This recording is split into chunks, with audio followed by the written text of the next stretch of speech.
Hello, good morning po. Today is January 3, 2024. Happy New Year po sa bawat isa. Napakabilis po ng panahon. Talaga naman. I hope you're in good condition, you're in good health, you're wealthy, and full of joy. 3 John verse 2. Okay, nandito po tayo ngayon sa bungad ng palayan. As you can see, nung nakaraang 2 linggo, ito po ay lumubog ng baha. Yan po. Ito'y nakumutan ng baha nung nakaraan. Lakas ang ulan. Okay? So naka-recover na po siya ng konti. Pero may mga part na medyo mahina kasi na-stress nga doon sa baha. But then again, as you can see, naka-recover na po sila. So yun po yung kabudlan. Ngayon lang nagpakita. Kanina maraming ulap nakakumot sa ating Kabudlan Mountain here in Ilaya, San Pascual, Ubay, Bohol. Yours truly, Alberto Bintulan Magdua, the Transformer, Philippines. So yan po. Yan, medyo yung isang araw nakita ko na nag-spray yung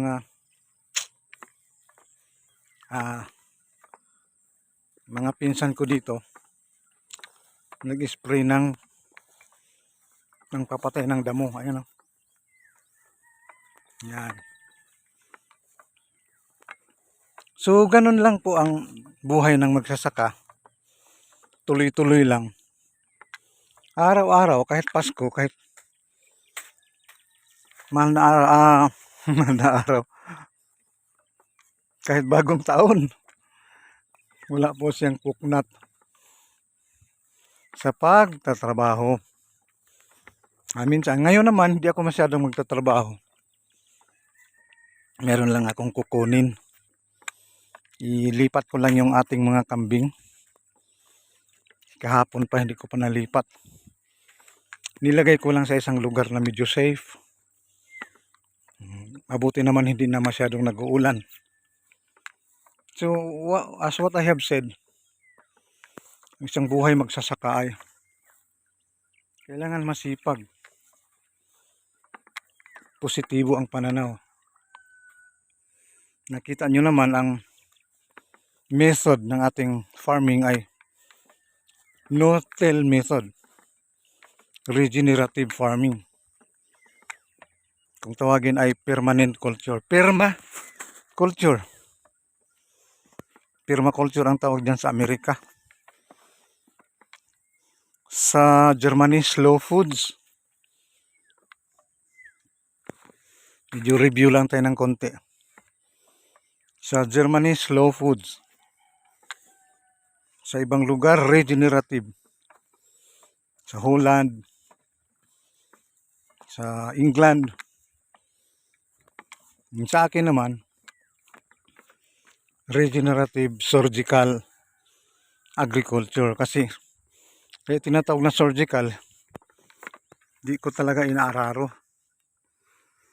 Sinusurgical ko lang siya ng itak, ng pala.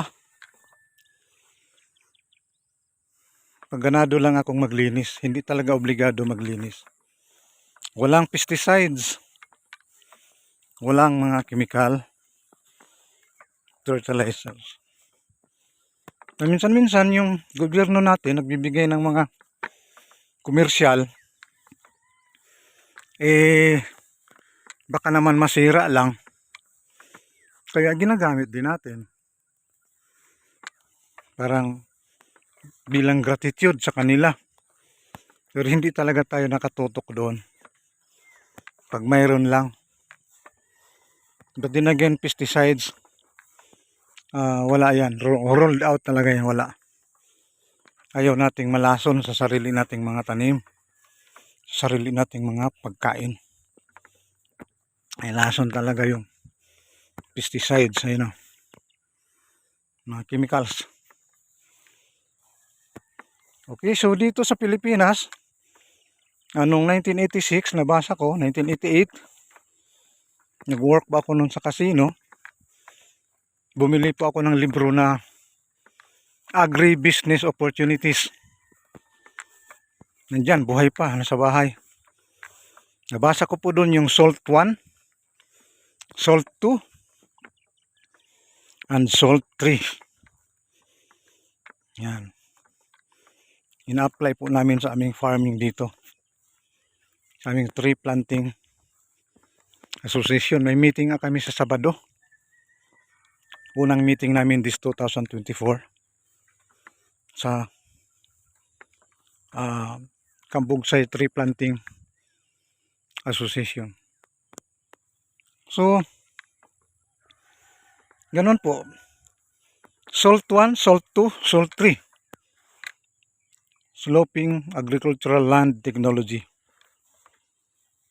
Kahit na bakilid, Bisaya bakilid, kahit na yung lupain mo ay bulubundukin, pwede po siyang tamnan. Papatagin, so to speak, quote unquote, papatagin yung bundok sa pamamagitan ng A-frame. Yung tinatawag na A-frame. Ikot-ikot yun. Susukatin. Lagyan ng tulos every 2 meters away. Hanggang sa ika nga mapatag yung bundok. Contour plowing ang tawag doon.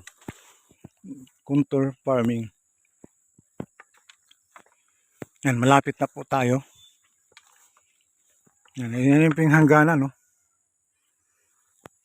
Yan po.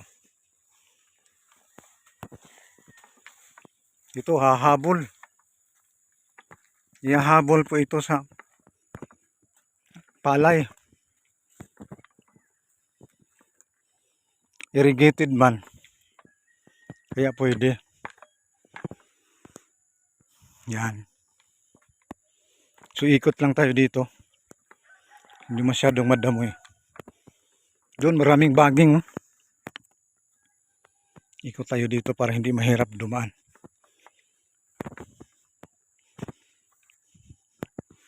Ayan. Ang ginamit dito, the other day, yung malaking makina.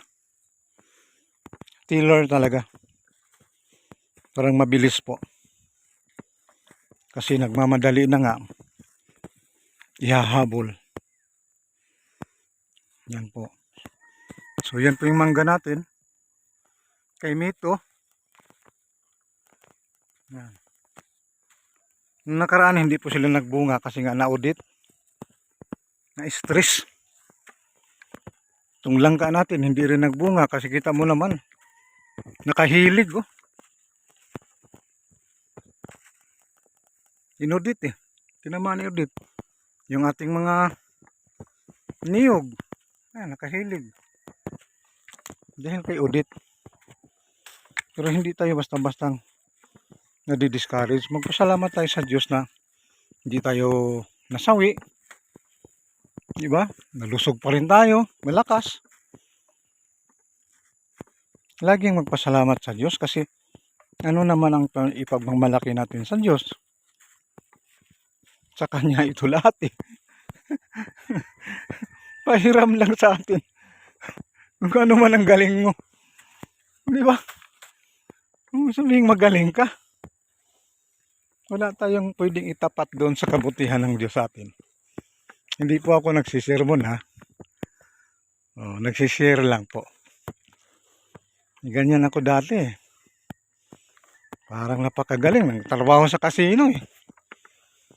Alam mo naman sa casino, para kang lord. Hindi drug lord ha. Gambling lord. Okay, so dito na tayo, oh. Tingnan mo yung mga saging natumba din, oh.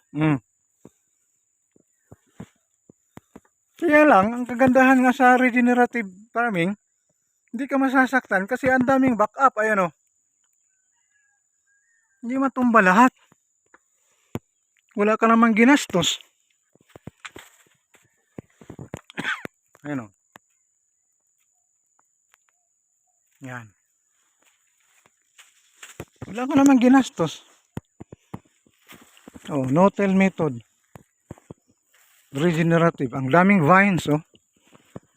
Oh, to. Ayan mo. Pero malapit ko nang bawasan yan. Para makabulas yung puso. Yan. Para makaalagwa. Ito na yung ating mga hamas. Hindi pala hamas, hanas. Hanas magbigay ng katuwaan sa buhay. Thank you Lord sa iyong kabutihan. Ayun oh, kawawa, nasabod. Nasabod ang tali. Hindi yung kung pwedeng pawalan. Kasi pupunta yan doon sa mga tanim natin. Hindi ba? Delikado. Andun sa gitna yung ating mga tanim, di ba? Tinago ko doon para hindi nila na makita. Sa gitna. Oh. Yan, regenerative oh. Malapit nang magbunga yan. Oh, ito, daming bunga. The pure principle of regenerative is kailangan topsy-turvy talaga, kailangan magulo. Ayan. Oh, ayan, natumba na naman oh. Ang tunay na permaculture, mga kapatid, mga kaibigan, kailangan magulo. Yan. Oh. Pero productive oh. Yan oh, isa, dalawa, tatlo. Andun pa sa kabila, di ba? Binantayan ko ba yan? Nilinis ko ba yan? Hindi po. Regenerative surgical. Pag gusto ko lang. Hindi yung katulad dun sa traditional farming natin. Araro ka ng araro, araro ka ng araro, pataba ka ng pataba, spray ka ng spray. Pagdating ng panahon, wala ka ng ani. Bakit? Nagbarin na yung lupa mo eh. Kaya lagi kong sinasabi, lagi kong sinishare, after 3 years, wala nang ani. Hindi na kapag-aral yung mga bata. Kaya tigil ka na lang anak. Wala na tayong panggastos. Napakalungkot na mga pangyayari. Okay, so maraming salamat po sa oras kasi ililipat ko na po sila. Thank you so much Lord sa time, sa blessings at sa lahat ng bagay na pinadama mo sa amin. Thank you so much and God bless us more.